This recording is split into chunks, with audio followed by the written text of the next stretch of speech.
सरकारच्या विविध शासकीय योजनांमधून महिलांच्या उद्धाराचं कार्य होत असताना ठाणे शहराचे आमदार संजय केळकर यांच्या पुढाकारानं महिला विकास परिवार या सामाजिक संस्थेच्या वतीनं महिलांना जनकल्याण स्मार्ट कार्ड देण्यात येणार आहे। महिलांना संसाराचा गाडा हाकण्यासाठी या मोफत जनकल्याण डिस्काउंट कार्डचा हातभार लागणार आहे। रविवारी 1 डिसेंबर रोजी नौपाडा येथील भगवती शाळेच्या मैदानात सायंकाळी 5 वाजता या कार्डचं वाटप आमदार संजय केळकर यांच्या हस्ते होणार आहे। शुक्रवारी शासकीय विश्रामगृहात आयोजित पत्रकार परिषदेत आमदार संजय केळकर यांनी ही माहिती दिली। जनसेवक आमदार संजय केळकर यांच्या पुढाकारानं ठाणे शहरातील सर्व महिला भगिनी सदस्यांना देण्यात येणाऱ्या या जनकल्याण कार्डच्या माध्यमातून महिला भगिनी स्वतःसाठी किंवा आपल्या कुटुंबांसाठी दिलेल्या दुकानांच्या यादीमधून ज्या दुकानात खरेदी करतील तिथे त्यांना 15 ते 50% विशेष सूट मिळणार आहे। या आस्थापनांच्या यादीत साड्यांची 9, ड्रेस मटेरियलची 18, मेन्सवेअरची 12, किड्सवेअरची 3, स्टील आणि क्रॉकरीची 9, ज्वेलरी घडणावळ 8, कॉस्मेटिक इमिटेशनची 6, फुटवेअरची 3, मोबाईल IT स्टेशनरीची 3, पर्सेस बॅग्सची 3, फर्निचरची 3, खेळणी, युनिफॉर्म आणि मेडिकल स्टोअर अशा प्रत्येकी 80हून अधिक दुकानांचा समावेश आहे। ठाणे शहरातील सर्व घटकातील गरजू महिलांना हे कार्ड वर्षभर वापरता येणार आहे। तसंच त्यांचं नंतर नूतनीकरणही करता येणार आहे। मतांसाठी प्रासंगिक नाही तर सुरक्षा, सुविधा, सेवा आणि स्वयंरोजगार या चतुसूत्रीवर आपण वर्षभर महिला भगिनींच्या कल्याणासाठी विविध उपक्रम राबवत असल्याचं केळकर यांनी सांगितलं। या उपक्रमांच्या माध्यमातून मुलींना ऑनलाईन शिक्षणासाठी मोफत क्लाउड ॲप उपलब्ध करून देण्यात आला आहे। त्याचा लाभ सुमारे 2,500 मुलींनी घेतलाय। 100 गरीब गरजू मुलींना मोफत अँड्रॉइड मोबाईलही देण्यात आलेत, तर 750 मुलींना स्वसंरक्षणाचे धडे देण्यात आले आहेत। 1,500 मुलींना कॉम्प्युटर प्रशिक्षण देण्यात आले। स्वयंरोजगारासाठी दरवर्षी दिवाळी सणात महिला बचत गटाच्या 200 ते 250 महिलांना स्टॉलच्या माध्यमातून मोठं उत्पन्न मिळत असतं, तर बचत गटाच्या 25 महिला चपाती भाकरीची ऑनलाईन विक्री करतात। उत्तम पॅकिंग आणि गुणवत्ता असलेले हे अन्नपदार्थ घरपोच दिले जातात। यातून महिलांचं सक्षमीकरण होत आहे। सिव्हिल रुग्णालयात बाळंत महिलांना बाळंतविडा म्हणून आवश्यक साहित्यांचं किट देण्यात येत आहे। हे उपक्रम वर्षभर राबवले जात असल्याची माहिती देखील यावेळी केळकर यांनी दिली। या पत्रकार परिषदेत आमदार संजय केळकर यांच्यासह महिला विकास परिवाराचे संयोजक पंढरीनाथ पवार, व्यापारी आघाडीचे ठाणे शहर अध्यक्ष मितेश सहा आदी देखील उपस्थित होते। आमच्या माता भगिनींसाठी, नारी शक्ती, मातृशक्तीसाठी या ठाणे शहरामध्ये एक आम्ही स्कीम आणली आहे। स्कीम म्हणण्यापेक्षा एक उपक्रम म्हणता येईल, कारण की जनकल्याण कार्डच्या माध्यमातून एका बाजूला व्यापाऱ्यांनी कमी नफा घेऊन आम्हाला सवलत द्यावी आणि आमच्या मातृशक्तीला, महिला शक्तीला बचत मिळावी, या दृष्टीने आम्ही अपील केलं होतं आस्थापनांना। आणि 80 आस्थापनांनी की ज्याच्यामध्ये साडीपासून ते कॉस्मेटिकपर्यंत अनेक प्रकारच्या आस्थापनांनी मान्य केलं आहे। आणि 15% ते 20%, 25%, काही ठिकाणी 50% हे कार्ड, जनकल्याण कार्ड जे आहे ते दाखवल्यानंतर त्यांना ही सवलत उपलब्ध होणार आहे।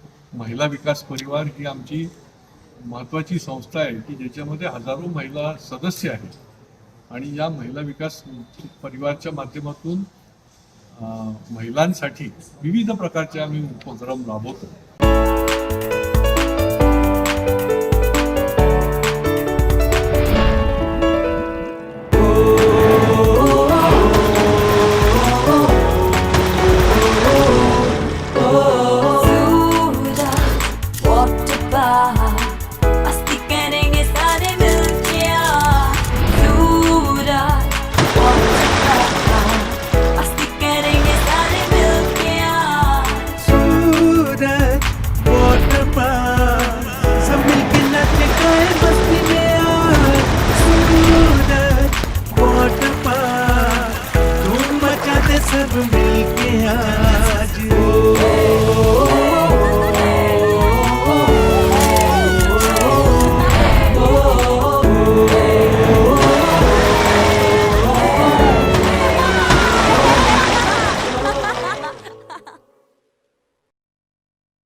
ठाणे महापालिका कार्यक्षेत्रातील घरगुती वापरासाठी असलेल्या नळसंयोजनाचं थकीत देयक चालू वर्षाच्या मागणीसह पूर्ण भरणा केल्यास प्रशासकीय आकारामध्ये 100% सूट लागू करण्यात आली असल्याची माहिती महापालिका आयुक्त तथा प्रशासक सौरभ राव यांनी दिली आहे. थकीत पाणीपट्टी बिलावर 100% इतकी भरीव सवलत जाहीर करण्यात आल्यानं नागरिकांना आर्थिक दिलासा मिळणार असून या योजनेचा लाभ नागरिकांनी घ्यावा असं आवाहन आयुक्तांनी केले. ही योजना 1 सप्टेंबर 2024 ते 31 मार्च 2025 या कालावधीत लागू राहील. या योजनेचा लाभ घेऊन थकीत आणि चालू पाणी देयकाची रक्कम पूर्णपणे भरून त्यावरील प्रशासकीय आकारात 100% सूट सवलत योजनेचा लाभ नागरिक घेऊ शकणार आहेत. या धोरणात्मक निर्णयापूर्वी ज्या घरगुती पाणीबिल धारकांनी पाणीपुरवठा देयकं जमा केली असतील अशांनी सदरची सवलत योजना लागू असणार नाही. तसंच योजना व्यवस्थित संयोजन धारकांना लागू असणार नाही. जे नागरिक 1 एप्रिल 2025 पूर्वी आपली थकबाकीची रक्कम प्रलंबित ठेवणाऱ्या खातेदारांवर जप्ती कारवाई तात्काळ प्रस्तावित करून संबंधितांचं नळ संयोजन खंडित करणं, मीटर रूम सील करणं आणि पंप जप्ती अशी कारवाई होईल असंही आयुक्तांनी नमूद केले. या योजनेची प्रभावीपणे अंमलबजावणी होण्यासाठी प्रभाग समिती स्तरावर माहिती फलक लावण्यात यावेत. तसंच ही योजना प्रभावीपणे राबवावी अशी सूचनाही आयुक्तांनी केली आहे.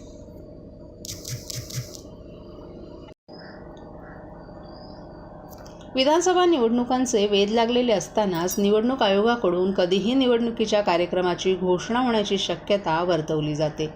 याच अनुषंगानं निवडणूक आयोगाच्या निर्देशानुसार संक्षिप्त पुनरीक्षण कार्यक्रमाअंतर्गत अंतिम मतदार यादी आज प्रसिद्ध करण्यात आली आहे. ठाणे जिल्ह्यातील 18 विधानसभा मतदारसंघांमध्ये तब्बल 2 लाख मतदारांची वाढ झाली आहे. यामध्ये 18 ते 19 वयोगटातील 26,365 नवीन मतदार यंदा पहिल्यांदाच आपला मतदानाचा हक्क बजावतील. विधानसभा निवडणुकीत जिल्ह्यातील प्रत्येक मतदाराला मतदानाचा हक्क बजावता यावा यासाठी 18 विधानसभा मतदारसंघातील मतदान केंद्रांवर विशेष मतदार नोंदणी शिबिराचं आयोजन करण्यात आले. या शिबिरात नवीन मतदार नोंदणीसाठी अर्ज प्राप्त झाले होते. यामध्ये स्थलांतरित, पत्ते बदल तसंच मतदार यादीतून नाव वगळणं, तपशील दुरुस्तीसाठी देखील मतदारांनी अर्ज केले होते. दरम्यान विधानसभा निवडणुकीमध्ये एकही मतदार नोंदणीपासून वंचित राहू नये म्हणून विशेष शिबिराचं आयोजन करण्यात आल्याची माहिती ठाणे जिल्हाधिकारी तथा जिल्हा निवडणूक अधिकारी अशोक शृंगारे यांनी दिली आहे. मतदारांमध्ये 18 ते 19 वयोगटातील एकूण 26,365 नवमतदारांची नोंदणी करण्यात आली आहे. मतदारांनी आजच आपले नाव मतदार यादीमध्ये समाविष्ट असल्याची खात्री करावी. नाव नसल्यास संबंधित मतदार नोंदणी अधिकारी यांच्या कार्यालयाशी संपर्क साधावा असं आवाहन जिल्हाधिकारी तथा जिल्हा निवडणूक अधिकारी अशोक शृंगारे यांनी केले.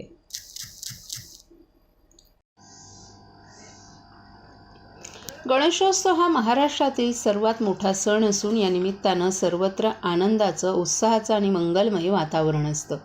या भक्तिमय वातावरणात रेल्वे प्रशासनानंही सर्व रेल्वे स्थानकांवरील ध्वनिक्षेपण यंत्रणेवर श्री गणेशाच्या प्रार्थना, श्लोक आणि गाणी प्रसारित करावीत असं आवाहन ठाण्याचे खासदार नरेश म्हस्के यांनी रेल्वे मंत्री अश्विनी वैष्णव यांना केलं आहे.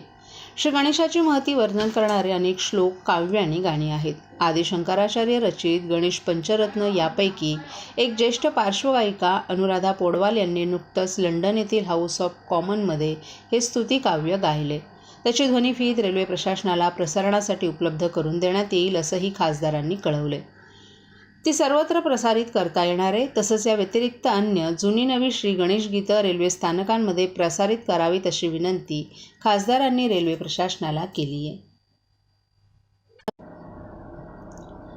ठाणे जिल्ह्यात लागोपाठ येणाऱ्या गणेश विसर्जन मिरवणुका आणि ईद ए मिलादच्या मिरवणुका शांततेत संपन्न व्हाव्यात यासाठी पोलीस, महानगरपालिका आणि जिल्हा प्रशासनानं दक्ष राहण्याच्या सूचना जिल्ह्याचे पालकमंत्री शंभूराज देसाई यांनी आज दिल्या आहेत. तर नागरिकांनी पर्यावरणपूरक गणेशोत्सव साजरा करावा असं आवाहन त्यांनी केलं आहे.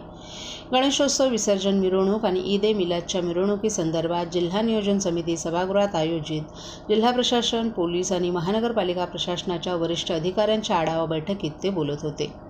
जिल्ह्यातील पोलीस बंदोबस्त, मनुष्यबळाची उपलब्धता, कायदा आणि सुव्यवस्थेसंदर्भात केलेल्या उपाययोजना, विसर्जनासाठी कृत्रिम तलाव, विसर्जनाच्या स्थळाच्या सुविधा याबद्दल सर्व पोलीस आयुक्तालय आणि महापालिकांकडून त्यांनी सविस्तर माहिती घेतली.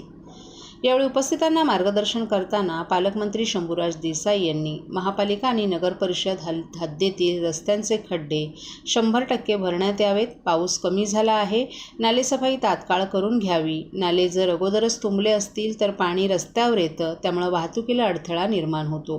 यासाठी आवश्यक तेथे नाल्यांची स्वच्छता करून घ्यावी. 24 तास विद्युत पुरवठा सुरळीत राहील याची दक्षता घ्यावी. विद्युत विभागानं दुरुस्तीची कामं तात्काळ पूर्ण करून घ्यावीत. पोलिसांनी गस्तीचं प्रमाण वाढवावं. गणेशोत्सव काळात एकही अनुचित प्रकार घडू नये याची काळजी घ्यावी. लेझर लाईटचा आरोग्यावर विपरीत परिणाम होतो, त्यामुळे या लेझर लाईटबाबत आपल्या स्तरावर योग्य तो निर्णय घ्यावा. विसर्जनाच्या मिरवणुकीत आवाजाची मर्यादा ओलांडली जाते, प्रकृतीला इजा होईल. अशा प्रकारे आवाजाचा डेसिबल वाढू नये याची दक्षता घ्यावी असं सांगून उत्सवात कोणतीही आडकाठी आणू नये. सामान्य नागरिकांना त्रास होणार नाही याची सर्वतोपरी काळजी घ्यावी.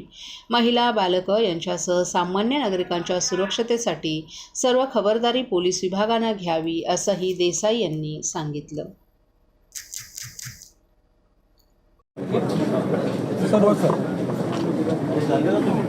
करू. आज ठाणे जिल्हा प्रशासनाची गणेशोत्सव पूर्वतयारीच्या आढाव्याच्या अनुषंगानं मी बैठक घेतलेली होती. माननीय लोकप्रतिनिधी जिल्ह्यातले आणि महसूल, नगरपालिका, आरोग्य, विद्युत, पाणीपुरवठा आणि पोलीस या प्रमुख सर्व विभागांचे वरिष्ठ अधिकारी आजच्या बैठकीला या ठिकाणी होते. काही महत्त्वाच्या सूचना मी या ठिकाणी प्रशासनाने दिलेल्या आहेत. त्याच्यात अत्यंत महत्त्वाचा की महानगरपालिका, नगरपालिका आणि ग्रामीण भागातले सुद्धा जे प्रमुख मिरवणूक मार्ग आहेत, गणेश आगमनाची आणि गणेश विसर्जनाच्या मिरवणुका निघतात, त्या 100% खड्डेमुक्त हे रस्ते ठेवण्याचे आदेश आजच्या बैठकीमध्ये मी दिलेले आहेत. त्याचबरोबर ज्या प्रमुख रस्त्यांच्या बाजूचे नाले आहेत, जे नाले भरून त्याचं पाणी मिरवणूक मार्गाच्या रस्त्यावरती येतं आणि त्याच्यामुळं मिरवणुकीला अडथळा होतो, त्या नाल्यांची तातडीनं सफाई करणं आणि पाणी पाऊस मिरवणुकीच्या दरम्यान किंवा मिरवणुकीच्या अगोदर आला तर ते वाहून गेलं पाहिजे नाल्यातनं पाणी, या दृष्टीनंच्या सूचनासुद्धा आजच्या बैठकीमध्ये मी दिलेल्या आहेत.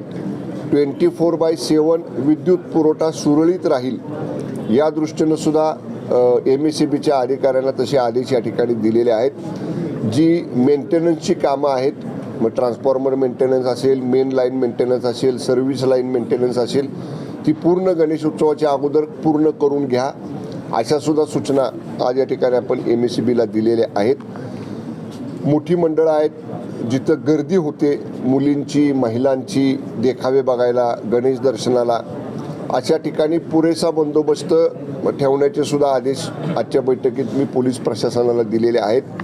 महाराष्ट्रातील भगिनींना आधार देणारी राज्य शासनाची मुख्यमंत्री माझी लाडकी बहीण योजना. या योजनेअंतर्गत अल्प उत्पन्न गटातील 21 ते 65 वयोगटाच्या भगिनींना मिळणार दरमहा 1500 रुपयांची मदत. अर्ज करण्यासाठी 31 ऑगस्ट 2024 पर्यंत मुदतवाढ. कुटुंबाचं वार्षिक उत्पन्न 2.5 लाख रुपयांपेक्षा कमी असलेल्या महिला पात्र.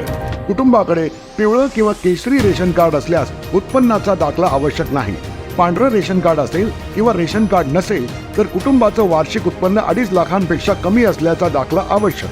योजनेसाठीचा ऑनलाईन अर्ज नारी शक्ती दूत ॲपवरून किंवा पोर्टलवर भरता येईल. ज्या भगिनींना ऑनलाईन अर्ज भरता येत नसेल त्यांच्यासाठी अंगणवाडी, ग्रामपंचायत, वॉर्ड ऑफिस, सेतू सुविधा केंद्रामध्ये किंवा आशाताई बचत गटाच्या CRP यांची मदत उपलब्ध. आता आपल्याला अभिमानानं म्हणता येईल, सुखी आणि सुरक्षित आहे माझी लाडकी बहीण.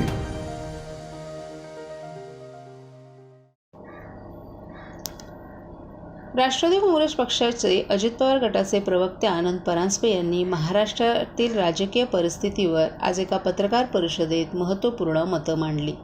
त्यांनी राज्य सरकारच्या योजनांची माहिती देण्यासाठी आणि नागरिकांना मदत करण्यासाठी लवकरच हेल्पलाईन आणि व्हॉट्सअप नंबर उपलब्ध करून दिला जाईल अशी घोषणा केली आहे. यामुळे राज्यातील नागरिकांना त्यांच्या समस्या सोडवण्यासाठी एक नवीन मार्ग मिळणार आहे.